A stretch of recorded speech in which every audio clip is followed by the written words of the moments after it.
बहुत ही डरावना सपना देखने के बाद वो अचानक जाग उठा। उसकी श्वासें तेज तेज चल रही थीं। चेहरे पर एक खौफ नजर आ रहा था। तभी उसके मोबाइल का अलार्म बज उठा। हालांकि वो जग चुका था, लेकिन जब अलार्म बजा तो उसकी जान में जान आई।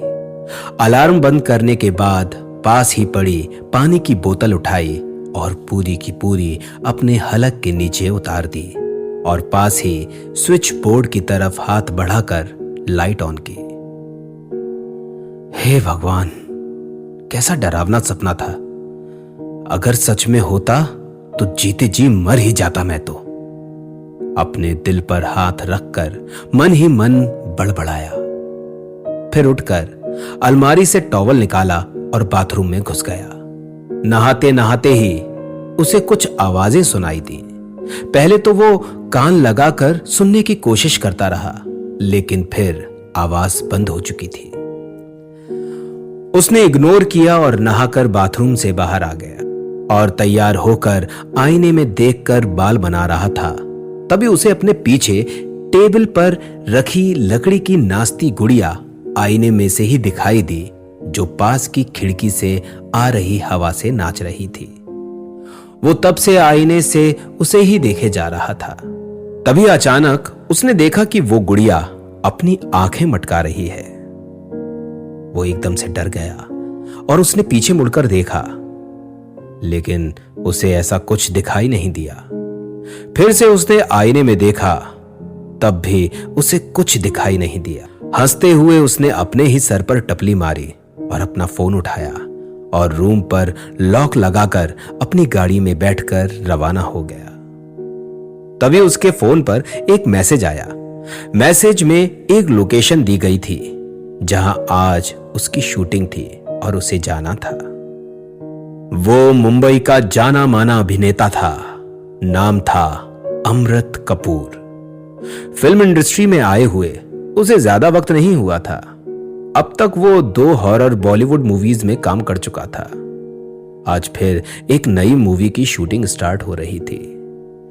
उसे पहले ही एक लोकेशन बता दी गई थी, लेकिन अब मैसेज में दूसरा लोकेशन आया है और साथ ही लिखा गया था कि उसे जल्द ही पहुंचना है, रात होने से पहले ही। अजीब बात है, इन लोगों को अचानक क्या हुआ? एक ही दिन में लोकेशन चेंज कर दी। कॉल करके पूछता हूं। मन ही मन बड़बड़ाते हुए अमृत ने अपने डायरेक्टर को कॉल किया, लेकिन उसका कॉल नहीं लग रहा था। चलो कोई नहीं, वहां जाकर ही बात कर लेंगे, कहते हुए उसने गाड़ी घुमा ली। अभी वो लोग शूटिंग के लिए सीकर आए हुए थे और वहीं होटल में रुके हुए थे। अमृत उसी होटल में जगह नहीं होने के कारण दूसरे होटल में रुक गया था। सीकर से कुछ ही दूरी पर बहुत ही ग्रामीण इलाके हैं। उसी में एक इलाका है धाणी नाम से, तो वहीं यह लोग शूटिंग कर रहे थे। लेकिन अचानक ही शूटिंग की लोकेशन में बदलाव हुआ और वो बदलाव था कि शूटिंग ढाणी में ना होकर ढाणी के विपरीत जो जंगल है वहां होगी और अमृत उस दिशा की ओर अपनी गाड़ी लेकर बढ़ गया। जैसे जैसे वो जंगल की ओर बढ़ता गया, उसे एक अजीब सी बेचैनी हो रही थी। अचानक से मौसम बदलने लगा, अजीब सी हवाएं चलने लगी थीं, आसमान में काले बादल छाने लगे थे और देखते ही देखते उन घने बादलों ने सूर्य को एकदम से ढक लिया था। इन सब को अनदेखा कर अमृत बस अपनी ही धुन में जंगल की ओर बढ़ रहा था। जंगल के एकदम निकट पहुंचते ही उसकी गाड़ी का टायर पंचर हो गया। Oh shit! गुस्से में गाड़ी को अपने पैरों से मारते हुए अमृत चिल्लाया और पैदल ही आगे बढ़ने लगा। तभी वहां भागता सा एक लड़का आया और अमृत के सामने खड़ा हो गया। देखने में बड़ा अजीब सा था वो, और उसने अमृत को जंगल की ओर इशारा करते हुए वहां जाने को कहा। अमृत कानों में हेडफोन लगाए हुए गाने सुनते हुए घने जंगल की ओर जाने लगा। जैसे ही उसने अपना पैर घने जंगल में रखा, वैसे ही वहां तेज तेज आंधियां चलने लगी और बारिश शुरू हो गई। एकदम से वहां अंधेरा सा हो गया था और अजीब अजीब सी आवाजें आने लगी थी। अचानक उसे एक लड़की की चीख सुनाई दी। अमृत चौंक गया और जहां से वो चीख सुनाई दी उस ओर जाने लगा था। जैसे ही उसने कदम बढ़ाया तभी एक मरा हुआ उल्लू उसके ऊपर आ गिरा। उसके मुंह से चीख निकल गई और वो थोड़ा पीछे हट गया और ऊपर की तरफ देखने लगा। एक डरावनी सी बड़ी सी पूंछ वाली बिल्ली उसे घूर रही थी और उसके मुंह पर खून लगा हुआ था। वो वहां से पीछे हटता तभी उस बिल्ली ने उस पर हमला कर दिया। उसके चेहरे को नोचते हुए वो बिल्ली उसे ही खाने वाली थी कि एक झटके में अमृत ने उसे खुद से दूर फेंक दिया। लेकिन ये क्या? वो बिल्ली अपनी आकृति बदल रही थी। देखते देखते वो बिल्ली टूटी गर्दन वाली चुड़ैल बन चुकी थी। उसके मुंह से अभी भी खून टपक रहा था। उसके दांत और नाखून बड़े बड़े थे और घने जंगल में उसकी दो लाल स्याह आंखें चमक रही थीं।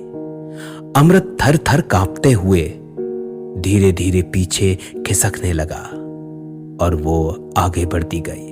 पीछे खिसकते खिसकते अमृत किसी से टकरा गया और उसकी चीख निकल गई। उसने पीछे मुड़कर देखा तो एक बड़े बालों वाली खूंखार सी नजर आने वाली लड़की उसे पकड़े हुए थी और उसे घूर रही थी। अमृत को उसका चेहरा दिखाई नहीं दे रहा था। उस लड़की ने अमृत को जकड़ना शुरू कर दिया था, लेकिन कैसे ही करके अमृत ने खुद को उससे छुड़वाया और घने जंगल की तरफ भागने लगा। भागते भागते वो थक कर चूर हो गया और वहीं एक पेड़ के नीचे सुस्ताने बैठ गया। कुछ ही देर में उसे वहां नींद आने लगी। थोड़ी ही देर बाद उसे अपने चेहरे पर कुछ गीला गीला सा महसूस हुआ।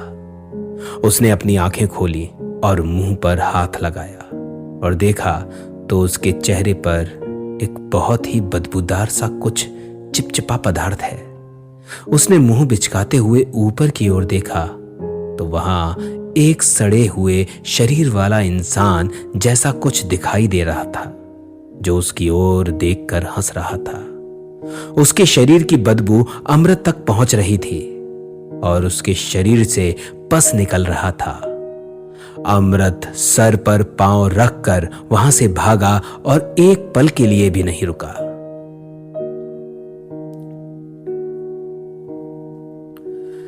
रात हो चुकी थी।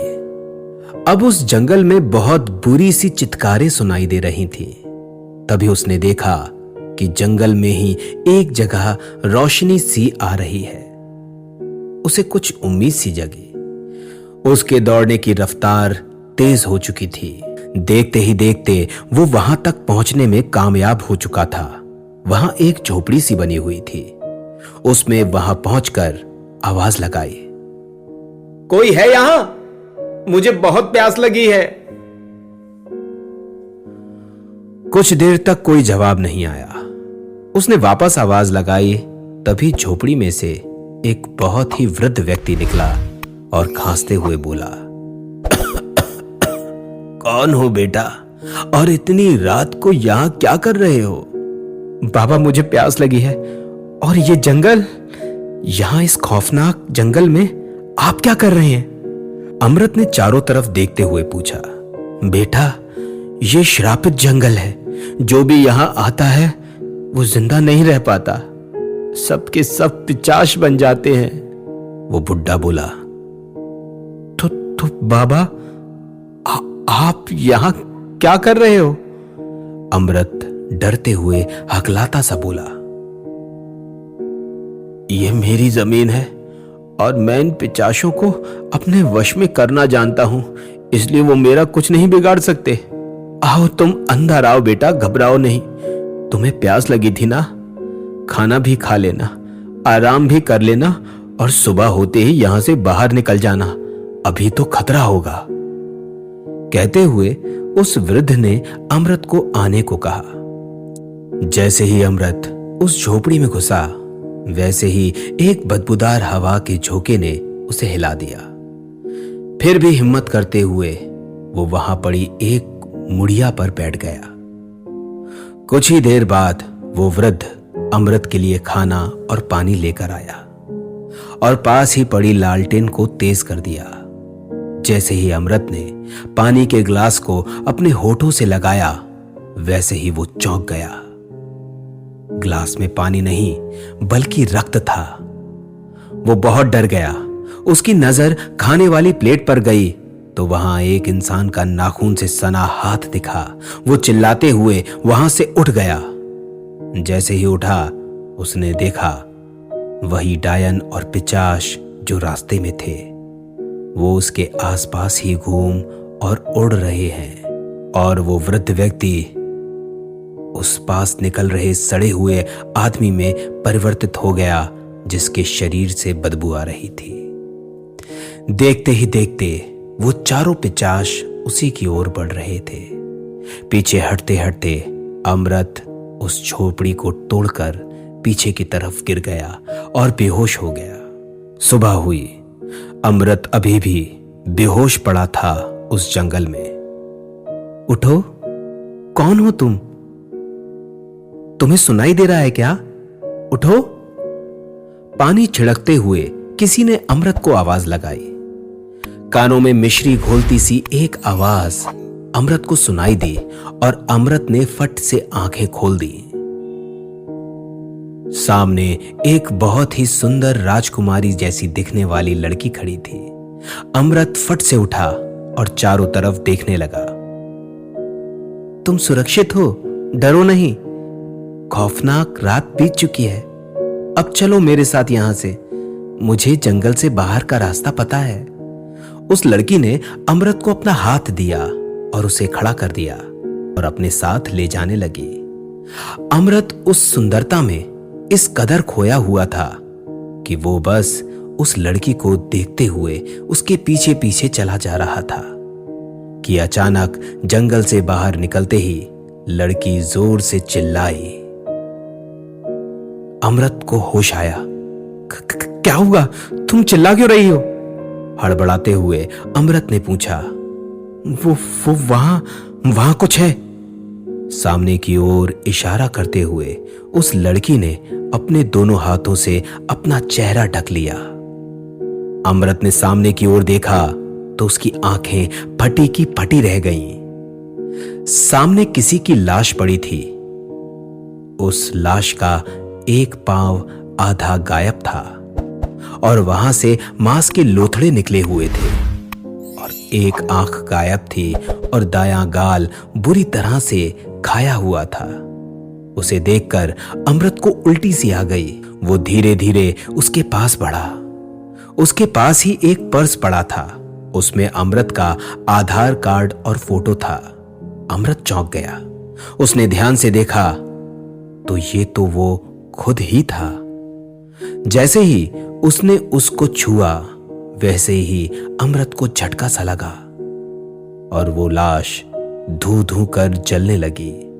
जैसे जैसे वो लाश जल रही थी, वैसे वैसे ही पास खड़ी अमृत की रूह भी वैसी ही तब्दील होने लगी थी जैसा अभी उसका शरीर था। उसने पीछे मुंह करके देखा तो वो सुंदर सी राजकुमारी की तरह दिखने वाली लड़की एक टूटी गर्दन वाली डायन में तब्दील हो चुकी थी और उसके पास आकर उसका हाथ पकड़कर घने खौफनाक जंगल में ले गई। कुछ ही देर में अमृत उसी पेड़ पर बैठा था जहां वो बिल्ली बैठी उल्लू खा रही थी और इस खौफनाक जंगल में आने वाले नए मेहमान का इंतजार करने लगा।